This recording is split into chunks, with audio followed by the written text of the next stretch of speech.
یا ہوتا بھی تو کسی فرد کے عمل کی وجہ سے جماعت کے فیصلے نہیں ہوا کرتے۔ اسکرپچر، ڈیوائن بکس، ڈیوائن لا، کبھی اس میں چینجنگ کبھی نہیں آتی کہ قرآن مجید کی نہ کسی آیت میں تبدیلی ہوئی ہے نہ کسی حرف میں تبدیلی ہوئی ہے، حتیٰ کہ زیر زبر کے تحریف اور تبدیلی کے بھی مسلمان قائل نہیں ہیں۔ یہ کتاب وہی کتاب ہے جو پیغمبر اکرم پر نازل ہوئی ہے۔ امت مسلمہ کے اس متفقہ عقیدے اور اس ابدی حقیقت کے برخلاف اس شخص وسیم رضوی نے سپریم کورٹ میں جو 26 آیات قرآنی کو نشانہ بنا کر عرضی داخل کی ہے، وہ یقینی طور پر اس لیے ہے کہ اس نے جن معانی کو ان آیتوں سے اخذ کیا ہے وہ مفہوم اور معنی ان آیات کریمہ کا نہیں ہے، بلکہ وہ غلط، گمراہ کن اور پروپیگنڈے کے شکار ذہنیت کے افراد ہیں جو بیان کرتے ہیں۔ قرآن امن و امان، بھائی چارے، یکجہتی اور محبت کا درس دیتا ہے، اور قرآن مجید سے زیادہ انسانیت کو کمال اور عروج اور بلندیاں عطا کرنے والی کوئی کتاب روئے زمین پر نہیں ہے۔ یہ ہمارا اعتقاد اور عقیدہ ہے۔ قرآن نے جس عظیم تمدن اور تہذیب کی بنیاد رکھی ہے وہ بے مثال ہے۔ دنیا میں آج جتنی بھی ترقیاں ہیں وہ قرآنی تعلیمات کی مرہون منت ہیں۔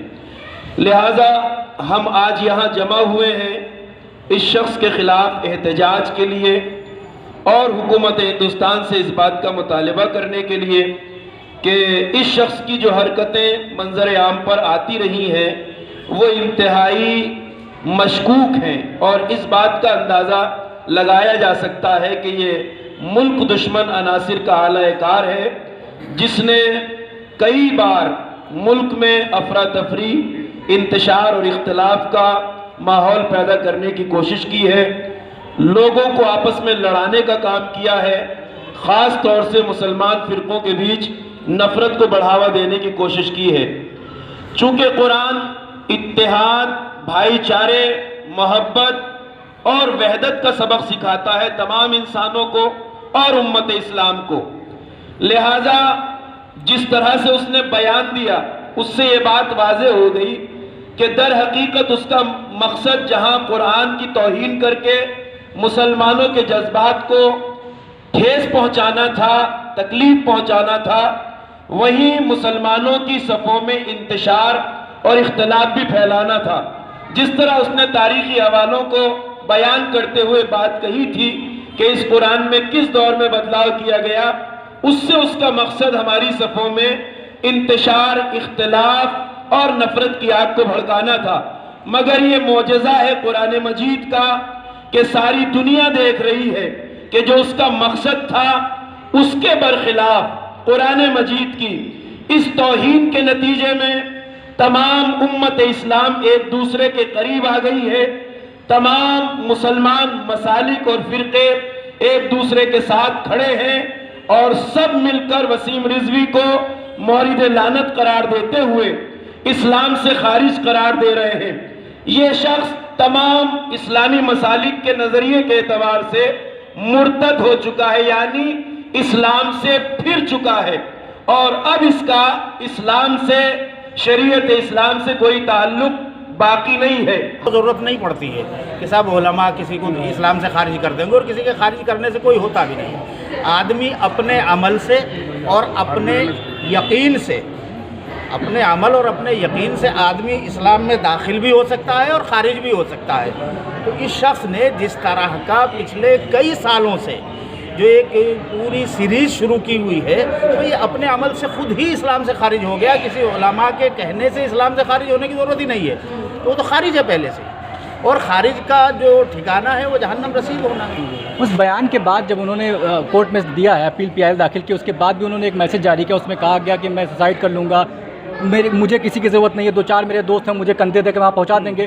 تو یہ کیا بے شرمی ہے، یہ کیا کہا جائے گا اس کو؟ میں آپ ہی کے حوالے سے ایک سوال کرتا ہوں، آپ سے بھی کرتا ہوں اور پوری قوم سے کرتا ہوں۔ جی، سوال یہ ہے کہ جو آدمی ذہنی طور سے صحت مند ہوتا ہے اس کا ذہن اچھا ہوتا ہے، صحیح سالم ہوتا ہے، کیا وہ کبھی اپنے ہی مذہب کی مقدس کتاب، جس کے بغیر آدمی اس مذہب کا ماننے والا ہی نہیں ہو سکتا، اسی کتاب کے خلاف جو اس طرح کے بیہودہ الزام لگائے گا کبھی کوئی؟ کسی بھی مذہب کا آدمی ہو، اپنی مذہب کی کتاب کی کہ صاحب اس میں یہ نہیں تھا، مان لیجئے گیتا میں کسی فلاں شلوک نہیں ہے، قرآن میں فلاں آیت نہیں ہے، یہ اس میں بعد میں ڈالی.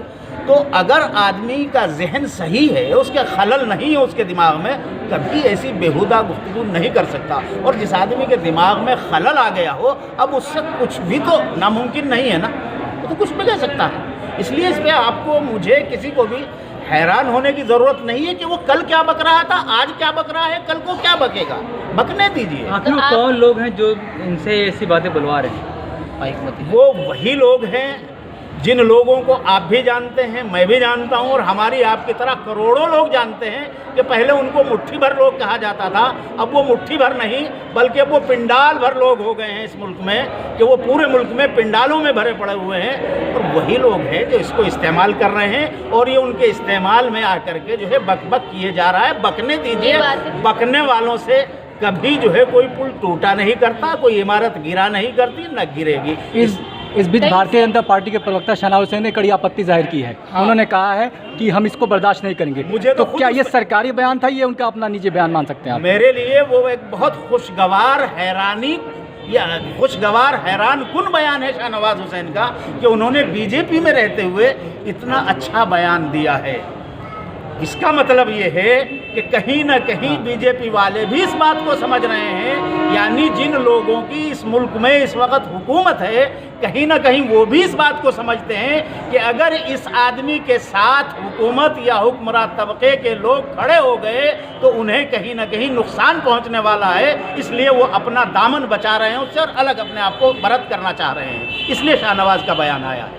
کہیں یہ اسلام کو بدنام کرنے کے لیے حرکتیں نہیں کرتے ہیں وسیم رضوی؟ دیکھیے میری بہن، اگر پسند نہیں ہے تو پھر اسلام سے پریورتن کر لیں کسی اور. دیکھیے ایسا ہے کہ اسلام کو بدنام کرنے والے 1400 سال سے، جب سے اسلام آیا ہے اس زمین پر، اسی دن سے بدنام کرنے والے لوگ رہے ہیں.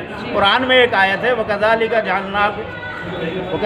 جَعَلْنَاكُمْ لِنَبِيٍّ عَدُوًّا شَيَاطِينَ الْإِنسِ وَالْجِنِّ، کہ جب بھی ہم نے کسی نبی کو کھڑا کیا ہے اس کے ساتھ ساتھ شیطان، جنات میں سے بھی اور انسانوں میں سے بھی، شیاطین بھی کھڑے ہو گئے.